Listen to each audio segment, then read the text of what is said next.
Assalamualaikum warahmatullahi wabarakatuh. Nama saya Yuwenta Rigan dari kelas 11 IPA 2 SMA Nirina Binjai.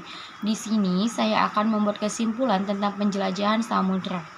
Penjelajahan samudra adalah abad di mana ditemukan daerah-daerah baru dan jalur-jalur pelayaran baru untuk mencapai dunia timur dan untuk mendapatkan rempah-rempah. Zaman atau abad ini dimulai pada abad ke-15 sampai akhir abad ke-17. Dahulu, bangsa Eropa mendapatkan rempah-rempah dari negeri timur melalui Laut Tengah. Namun, tiba-tiba terjadilah perang salib dan juga runtuhnya Konstantinopel, sebuah benda yang merupakan pelabuhan dari Asia dan Eropa. Persediaan rempah-rempah untuk Eropa yang dulunya bisa didapatkan di Konstantinopel tidak tersedia lagi karena konflik antar agama Kristen dan Islam. Para pedagang terpaksa mencari jalur lain.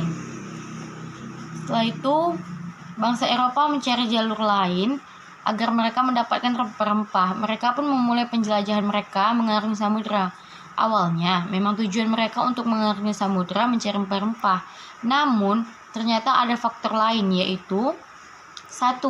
Semangat Reconquista, pembalasan terhadap kekuasaan Islam dimanapun yang dijumpainya sebagai tindak lanjut dari perang salib. Yang kedua, semangat gospel menyebarkan agama Nasrani. Yang ketiga, semangat glory memperoleh kejayaan atau daerah jajahan. Yang keempat, semangat gold mencari kekayaan atau emas. Dan yang kelima, perkembangan teknologi kemaritiman yang memungkinkan pelayaran dan perdagangan yang lebih luas, termasuk menyeberangi Samudra Atlantik.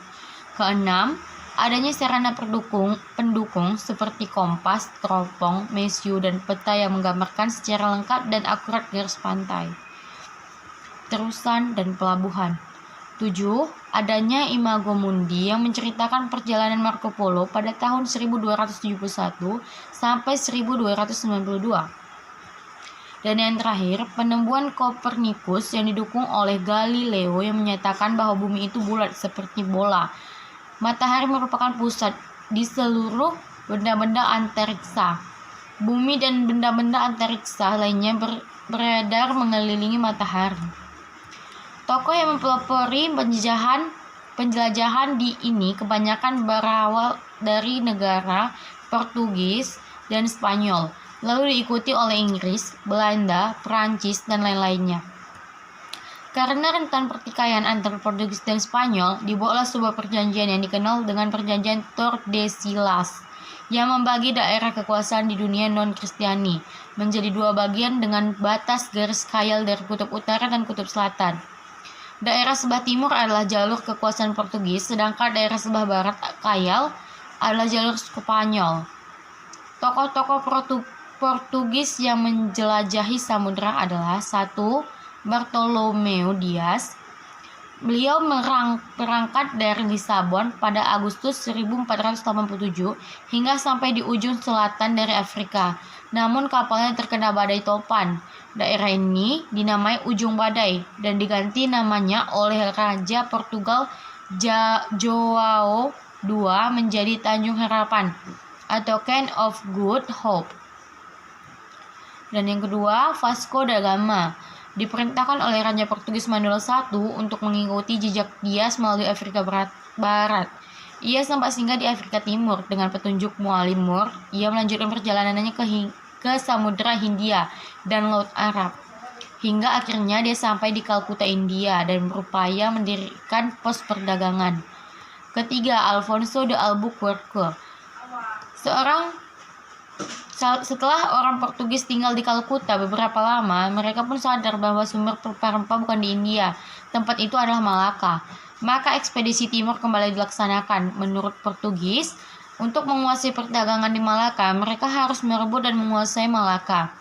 Untuk pelancaran rencana ini, dikirimlah sebuah pasukan yang diketuai oleh Alfonso de Albuquerque.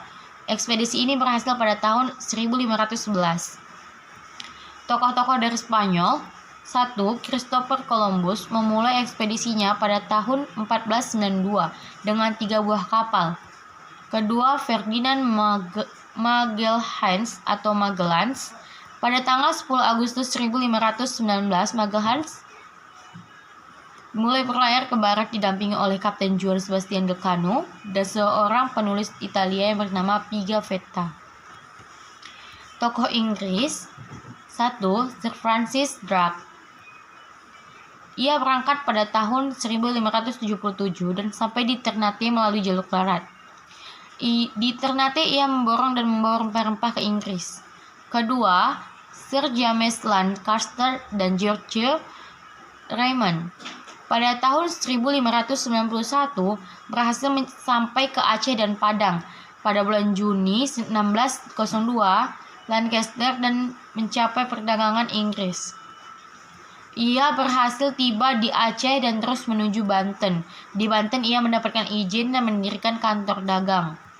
Ketiga, Sir Henry Middleton. Pada tahun 1604, pelayaran kedua EIC yang dipimpin Sir Henry Middleton berhasil mencapai Ternate, Tidore, Ambon, dan Banda. Dan yang keempat, James Cook. Pada tahun 1770, Cook mendarat di pantai timur Australia dan menjelajahi pantai Australia secara menyeluruh pada tahun 1771. Tokoh Belanda. Pertama, Barents. Tidak seperti pelaut lainnya, ia memilih untuk mencari daerah timur dengan mengarungi jalur utara. Namun sayangnya air di kutub utara membeku dan menghambat perjalanannya, maka ia berusaha kembali ke Belanda, tetapi ia meninggal dalam perjalanannya. Kedua, Cornelis de Houtman berangkat pada tahun 1905 dengan melewati jalur yang dilewati Portugis. Cornelis de Houtman sampai di Banten, Indonesia pada tahun 1596. Yang ketiga, Abel Tasman. Ia berlayar hingga sampai di Belanda Tenggara, Australia, dan menemukan sebuah pulau dinamakan Pulau Tasmania. Dan itulah ringkasan atau kesimpulan tentang penjelajahan samudra. Terima kasih.